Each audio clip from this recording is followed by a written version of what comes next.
Joe Flash, Azlan, Kuasa. Let's go.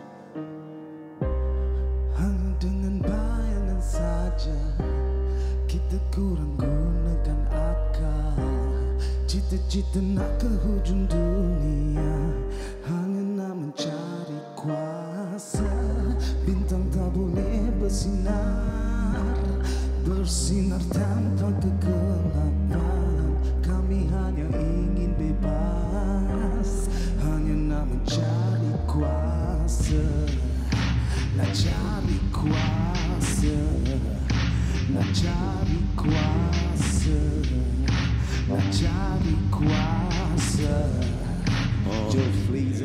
Bila gergasi terjaga suaranya kedengaran, bila semut yang kecil kerja sama tiada berat, bila tanya orang bijak apa perlu diangkat, letak bawah dulang emas julang dulu martabat.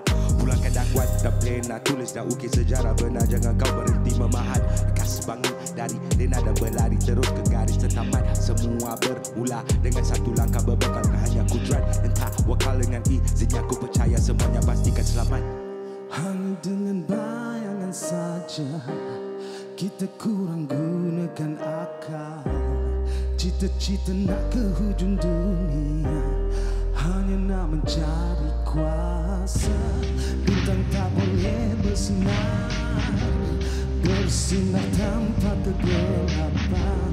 Kami hanya ingin bebas, hanya nak mencari kuasa. Kadang ku lalai dalam setiap pusingan, putaran di bumi dia paksi merumsikan. Anak kecil kaum krayon melahkan lukisan penuh kesucian dan berakal fikiran. Dan dalam diam pasti cemburu, kalau ku bebas kenapa masih memburu kesenangan, ketenangan, rata bunga, keuangan, durian runtuh semasa musim luruh. Jika semua syarikat bersendirian, benar tempat tulus dimimpikan, berpendidikan, penuh pendirian, terpadu membantu anak inginkan. Berikan aku sebelum anak muda, pasti ku bisa menggoncangkan dunia. Rasa terbongkar no, saling tercegah makan gelojo, kepala belilih berangkat tak senonoh. Hina tertawa mereka seluruh dihedik hodoh, tapi diri tidak masa cakap paradigma, termampu doa dan hikmah.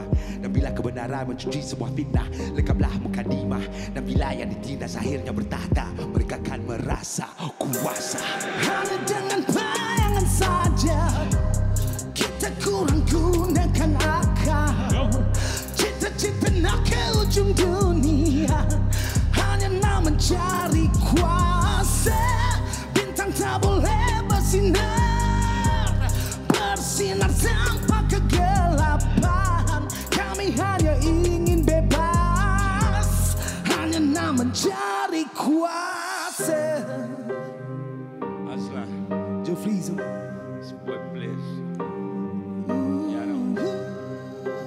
Realize, realize, realize. Ya ni.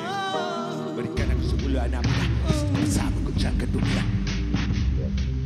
Hey, hey, hey. Revolution will be televised.